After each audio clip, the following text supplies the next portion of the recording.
Let's just dive right in. We spend about a third of our entire lives asleep. And for a huge part of that time, our minds are just off on their own adventures. But what exactly are dreams? Are they really just random static from our brains rebooting for the night? Or could they be something much, much more? I mean, we've all been there, right? You wake up, your heart's pounding, maybe you're a little sweaty, and the dream was so vivid, so intensely real, that for a split second, you're genuinely confused about which world you're in. It's this incredibly personal experience, but at the same time, it's completely universal. So in this explainer, we're going to chase that feeling down the rabbit hole. We're going to start with the hard science. What's actually lighting up inside our skulls when we're asleep? Then we'll journey back in time, to ancient cultures that saw dreams as sacred. And finally, we'll push right to the bleeding edge of modern physics, where things get really, really weird. Okay, so first things first. The brain. Your brain doesn't just switch off when you go to sleep. Far from it. It becomes this bustling movie studio, working all night to produce the wild films we call dreams. So, who are the big players in this internal film crew? Well, neuroscience points to two main networks. You've got the anterior system, which is kind of like the scriptwriter and director. It's handling the concepts, the characters, the story, and then you have the posterior network. That's your special effects department, generating all that crazy, vivid cinematic imagery we see. And where does the script come from? Well, our own memories, of course. But it's not just a simple replay. The day residue effect pulls in stuff that happened to you yesterday or the day before. But then there's this other thing called the dream lag effect, where events from about a week ago suddenly show up. It's like our brain isn't just archiving memories, it's actively sorting, connecting, and making sense of them over time. But hang on, this brings up a huge puzzle. If our brain's memory centers are working overtime to build these incredible dream worlds, why do they just evaporate the second we open our eyes? It's called dream amnesia, and it's a genuine paradox that scientists are still scratching their heads over. Okay, now let's talk about the big exception to the rule, lucid dreaming. This is when you're dreaming, and suddenly, you know you're dreaming. It's a complete game changer. You go from being a passive movie watcher to the star and director. Your logical mind kicks on, and suddenly you're in this incredible hybrid state of consciousness. And you can actually see this difference in the brain. It's brilliant. In a normal dream, you see a lot of these theta waves. But the moment a dream becomes lucid, boom, gamma waves appear. Those are the brain waves associated with higher-order thinking and consciousness. It's proof that your prefrontal cortex, the logical, self-aware part of you, is literally coming online while the rest of your brain is still dreaming. So the science seems pretty settled, right?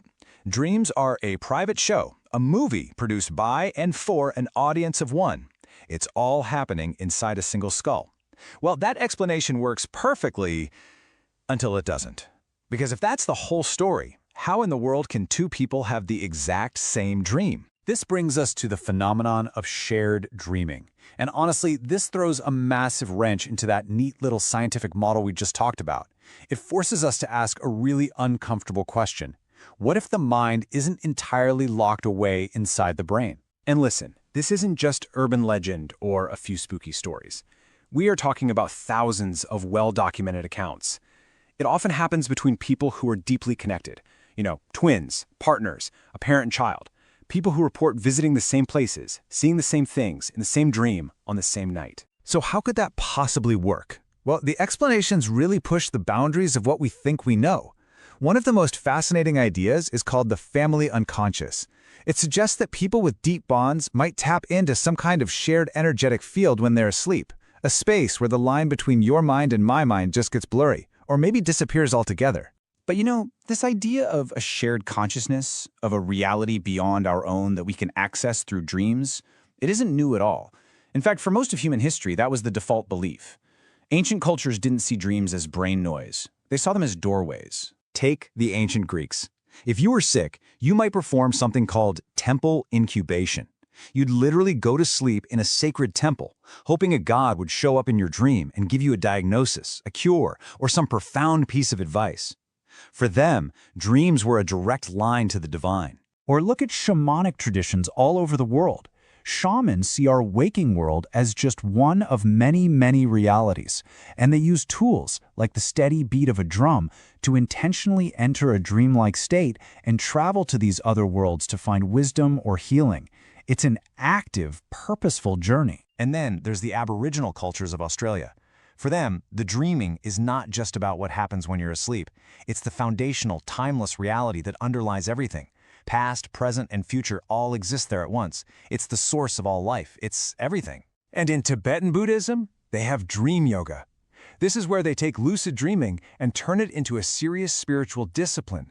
The whole point is to train your mind to become so aware that you can wake up inside your dreams, as practice for realizing that our waking life is also a kind of dream.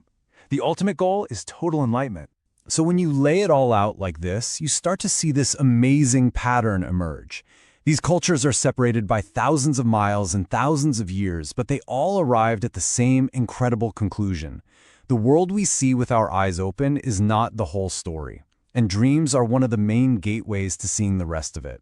And this is where our journey takes its final mind-bending turn, because this ancient idea of multiple realities is now finding a bizarre, uncanny echo in the most advanced, speculative corners of modern physics. This is where science fiction and reality start to blur. Just think about the physics of your own dreams for a second. Have you ever been a kid and a grown-up at the exact same time? Or has time ever flowed backwards or gotten stuck in a loop?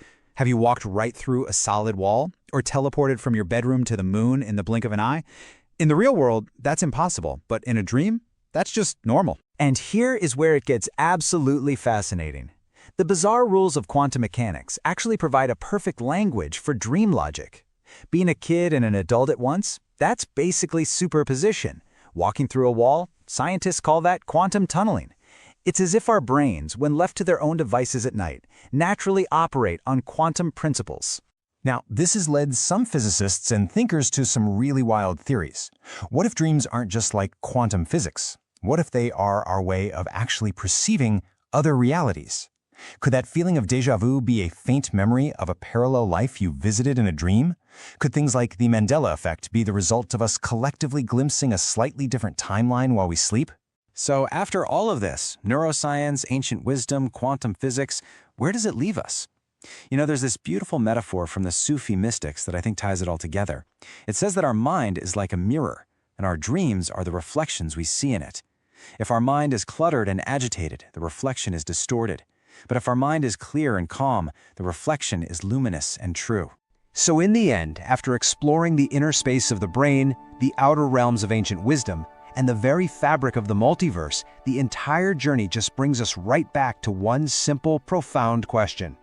We're always looking for doorways to other realities out there somewhere, in deep space or other dimensions. But what if the greatest portal of all has been right here, inside of us, this whole time?